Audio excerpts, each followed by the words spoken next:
Welcome to video number 2 in Torque Trend's Driveline video series.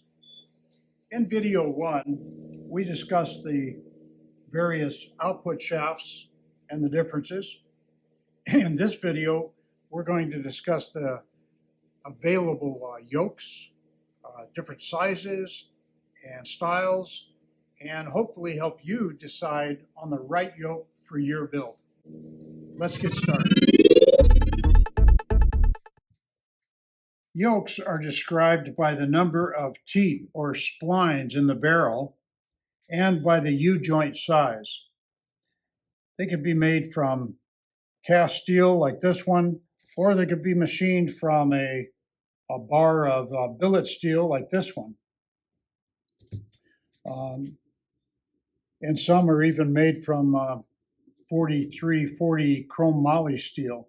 We'll talk about that in a second. Let's start with the smallest yoke that we use, and we'll go up to the larger. This is a 27 spline 1330 U-joint size, and very common. And this is a 3R. It's in the middle between a 1330 and a 1350 size. Also very popular. And then this one, same spline, same barrel, but it's a 1350 series. It's basically a 1-ton truck size U-joint that this takes, very heavy duty. We also have the 32 spline. Remember from our shaft conversation, first video, we have 27 spline and 32 spline shafts. So this is a larger yoke. It's got the bigger barrel, 32 splines. This is a cast yoke, but it is has bolt-on straps. The U-joint bolts in place, and this is a 1350 U-joint. We also have flange style. This is a 27 spline and a 32 spline flange style, also available. And then we make our own series of really heavy duty.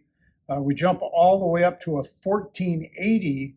It's a Spicer number, 1480 series, in both a standard U-joint type and also the flange type. These are for extreme duty applications like off-road racing, mid-sized truck applications, very heavy duty. We've had success following, of course, industry rule of thumbs and use. We've had a lot of success with Sonics, Spicer, Neapco, and Strange on the U-joints.